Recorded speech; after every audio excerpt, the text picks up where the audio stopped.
موجود ہیں، ہمیں امام تک پہنچنے کے لیے رستہ چاہیے۔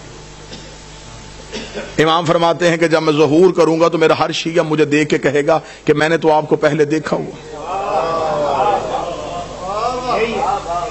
مولا فرماتے ہیں تمہارے اور ہمارے درمیان فاصلے نہیں، صرف گمان ہے جو تمہاری طرف سے ہیں۔ مولا فرماتے ہیں میرے شیعہ اور مجھ تک پہنچنے کے لیے جو سب سے پہلا ایک وسوسہ ابلیس میرے ماننے والے کے دل میں ڈالتا ہے وہ یہ ہے، کہاں وہ کہاں ہم۔ معصوم فرماتے ہیں یہ پہلا خیال ہے جو ابلیس اس کے ذہن میں ڈالتا ہے۔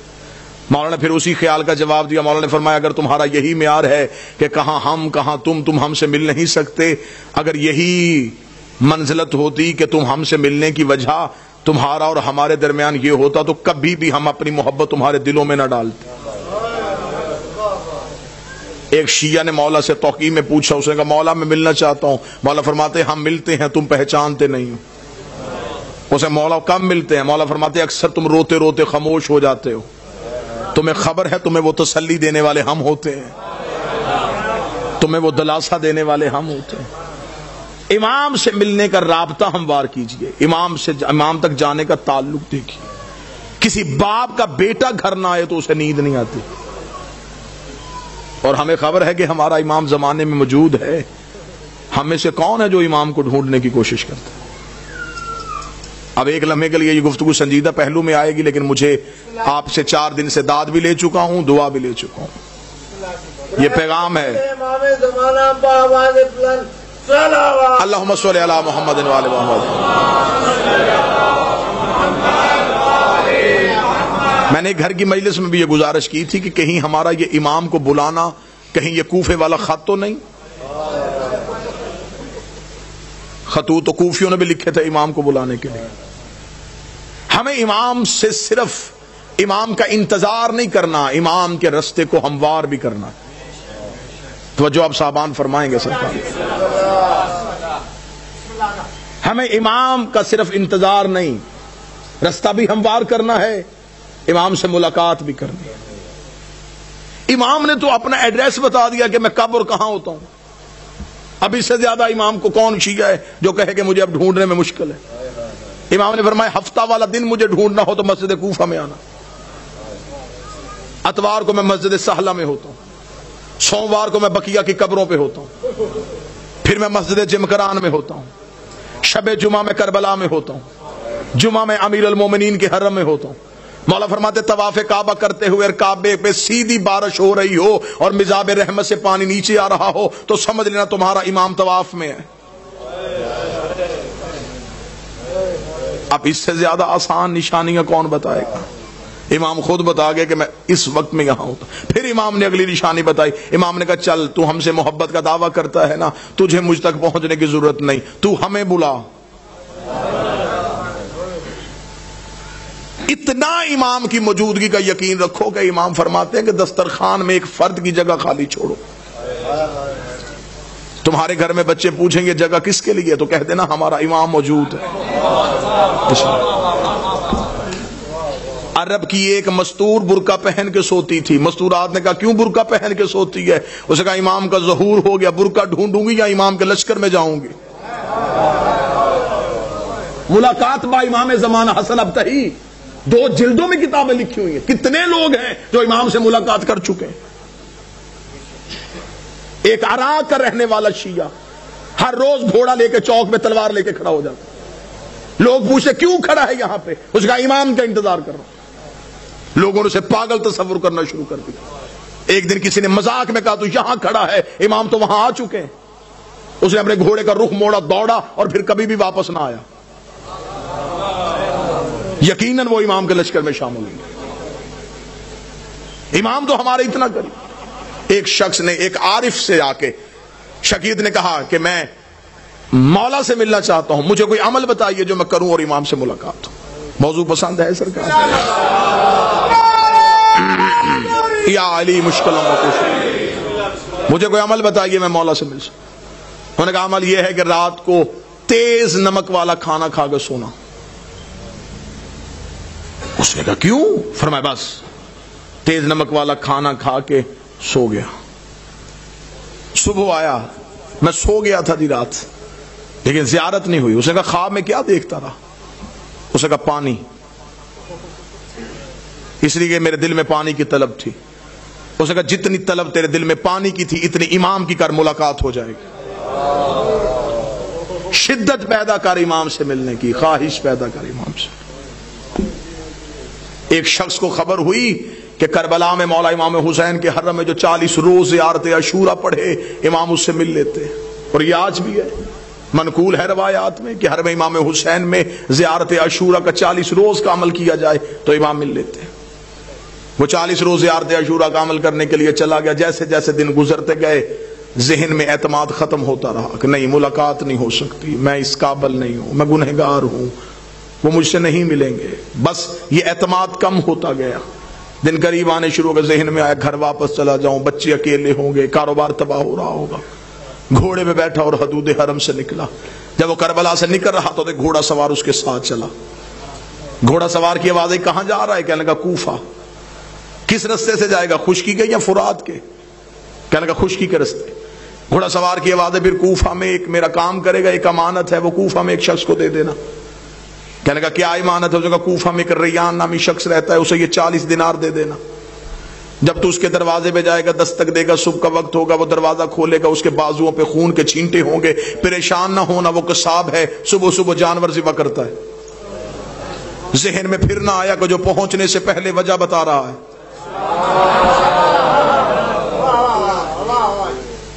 اور یہ مولا سے ملاقات کا عارفین کہتے ہیں کہ سب سے پہلا جو کام ہوتا ہے جب مولا سے ملاقات ہوتی ہے، سب سے پہلے دماغ کی سوچیں وہیں پہ رک جاتی.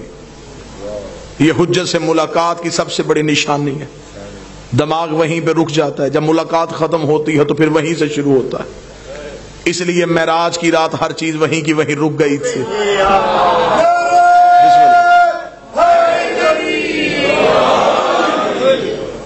اب جب گھوڑا سوار واپس پلٹا تو اس نے آواز دے کے کہا، اس نے کہا اگر وہ پوچھے یہ کس نے دیے ہیں تو اپنا نام تو بتائیے.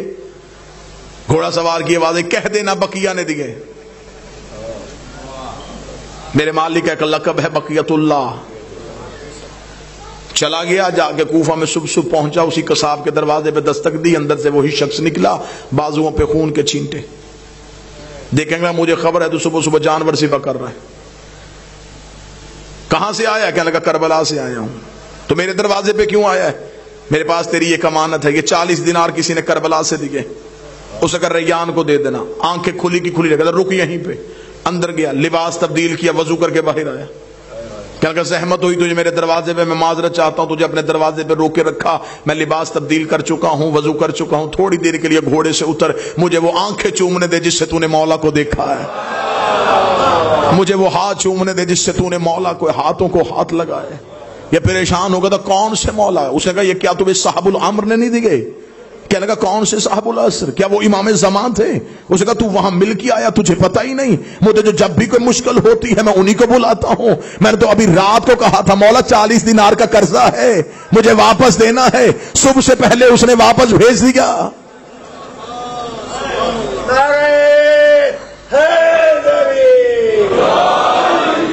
مولا فرماتے اتنا مجھ پہ یقین کرو. جب تمہارا یقین اتنا بڑھ جائے گا پھر تم اپنی مشکل کسی کو بتاؤ گے نہیں.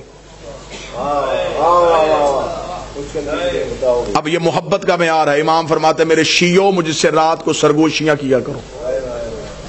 سرگوشی کیا، تکیے کے سر رکھ کے اپنے دکھ مجھے سنایا کرو.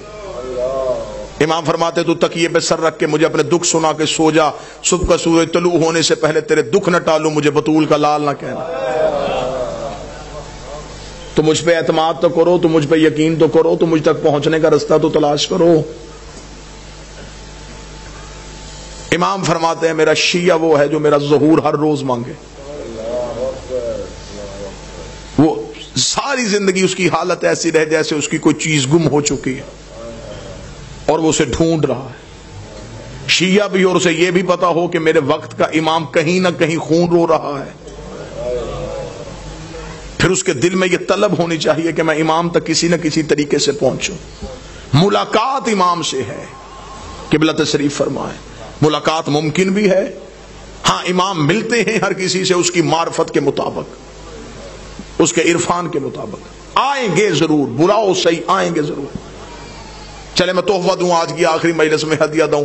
مولا فرماتے جس دن تم چاہو کہ تم مرنا نہیں چاہتے،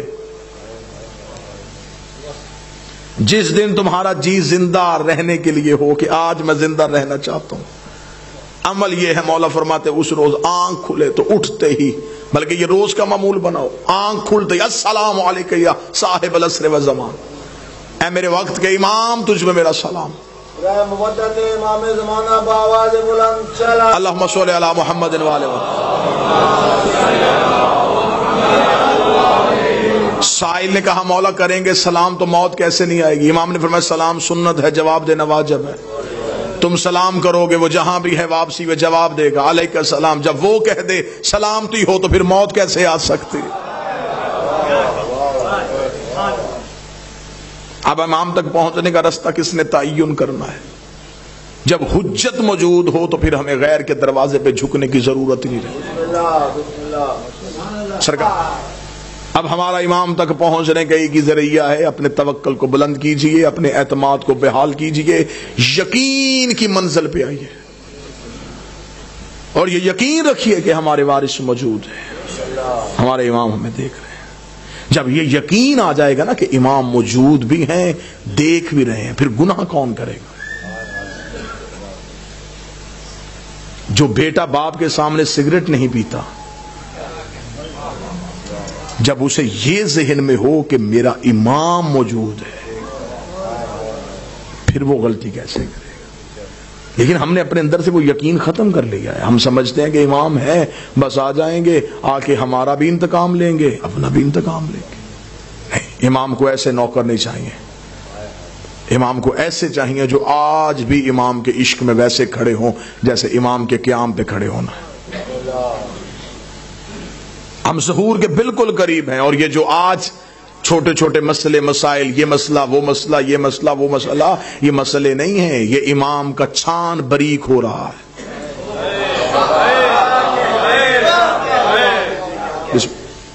جو سب سے آخر میں گریں گے وہ 72 جیسے ہوں گے. مولا نے فرمایا ہمارے ظہور کے، میرے آخری بیٹے کے ظہور کے وقت سب سے مشکل چیز ہمارے شیعوں کے لیے ہوگی اپنے عقیدے کا تحفظ کرنا. مال چوری ہونے سے بچایا جا سکتا ہے، اور عقیدہ چوری ہونے کا خطرہ اس لیے بھی زیادہ ہو جاتا ہے جب چوکیدار ہی چوروں سے مل جائیں. عقائد حقہ کا تحفظ کرنا.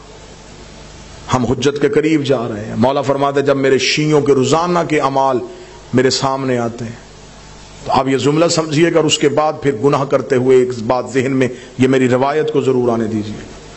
امام فرماتے جب میرے شیعہ کا گناہ میرے سامنے آتا ہے تو امام فرماتے اس ایک گناہ کو دھونے کے لیے مجھے اپنے آنکھوں کے آنسو لہو والے استعمال کرنا.